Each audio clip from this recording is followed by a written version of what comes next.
Hello there, Steve in Sydney. Still on the subject of pseudo-skeptics, I know some people might be wondering, how do people ever get into that situation of being a pseudo-skeptic? And I'm going to posit a hypothesis for all you scientifically minded people out there. And I'm going to give you an explanation which has been sort of put up by other people, learned commentators. And it goes like this. The very powerful and pernicious and profound effects of long-term exposure to television. I'm going to explain to you what happens. It is indeed a challenge to make a video of yourself talking for, say, just 3 minutes, trying not to make any grammatical errors, maintaining eye contact with the camera but not doing it excessively, and ultimately, after all that, being appealing to the audience to hold their attention. It is a major challenge, and I would ask you to have a go yourself with a webcam. Can you seem to be interesting to anyone else? This is why television is so heavily scripted, why they have teleprompters everywhere. Nothing on television is really spontaneous at all. You've seen great actors doing 30 takes. So the problem is that you only see the very best pick. One take out of 30 is chosen for the final cut for the TV show. Now, there's a problem. Television is very entrancing because it has fast-moving action, in particular Bruckheimer and Belisarius television. And they use faster and faster fight scenes where there's less and less detail and more blur, you may have noticed, so that you never walk away from the TV. They've even taken away the time slots between television shows so that one show melds straight into the next, the credits have vanished, there's no more commercials between them, so that you never look away from the TV. Now, this is all done one thing, to get money out of your pocket buying the products in the commercial break coming before the next mini climax.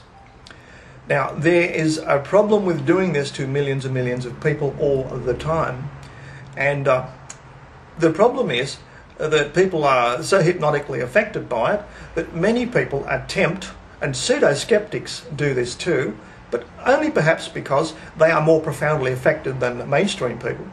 Pseudo-skeptics fall into the trap of emulating their screen heroes, such as Jack Bauer in 24 Hours, the fast-thinking action man, Arnold Schwarzenegger walking through walls, Clint Eastwood with his .44 Magnum blowing people away, fast-talking district attorneys that can browbeat a defendant into tears and a great tearful confession, all just done before the next commercial with perfect timing. Now, these things are really all illusion, and I will say to the pseudo-skeptic in particular that you cannot import these kind of scripted things into your personal life, because typically the other person you are conversing with has not read your script, and all your screen-based dialogue isn't going to work. And this is why pseudo-skeptics soon come unravelled in their chat line conversations, because you see them persistently playing different roles from their heroic TV figures. So you get people fronting up using the most pseudo-scientific language they can muster, and then switching to prosecuting attorney in the next entry, and then playing a bit of good cop, a bad cop, and then reverting to scientist, and then coming back to prosecuting attorney before the commercial, debunking you. It's got to happen before the next commercial break. So a lot of pseudo-skeptic people work according to a kind of television pattern, and the mistake they're all making is that they make a laughingstock of themselves because they simply forget that the other person on the end of the chat line hasn't read the script, which is why so many pseudo-skeptics crash and burn, and why they seem to be talking about other subjects apart from the subject at hand. This just shows how profound and pernicious, and how television can literally take over your life and your daily conduct without you even noticing. To me, it's tragic, and I'm going to include in my account a video clip of a movie by Peter Finch, where he talks about you have to wake up and realise that your personal life, your personal conduct is reality, and television is the great illusion. There's absolutely no spontaneity on television. But life is full of spontaneity, and you're going to get people at the other end of the chat line who are likely dumber than you or smarter than you or better or less educated. But one thing they have on their side is their individuality and their spontaneity, which no TV show can prepare you for. So can I ask pseudo-skeptics to try and examine themselves and think about how many of their chat line entries are actually taken from Jack Bauer, Special Victims Crime Unit, NCIS, Arnold Schwarzenegger and all that sort of stuff. Can I say to you now that your individuality is more important than any screen persona you adopt on a chat line? You're insulting yourself, doing yourself a disservice. Now, for screen-based heroes, where everything seems spontaneous but it's not, I include James Randi, because everything he does is made to look spontaneous and absolutely convincing, and as usual, it is not. And to emulate James Randi is just as silly and inadvisable as emulating Jack Bauer on 24 Hours or Arnold Schwarzenegger smashing through walls. It doesn't work in your personal life. So can I say to you that you are an individual first? You are not a scientist. You are not a police prosecutor in a courtroom. You are not a good cop or a bad cop. You are definitely not James Randi. There's already too many of them. And I would invite the average pseudo-skeptic to start being themselves and realising that you have unique spontaneity and originality, and other people have it too.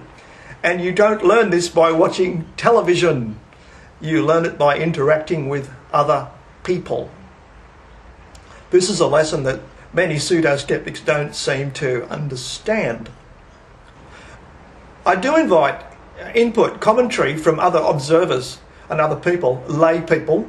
I don't want anyone posing to me as a scientist or anything like that, or playing good cop, bad cop with me. I want honest opinions from your real self, your genuine opinions, okay? Now, there's plenty of very smart lay people who can think for themselves.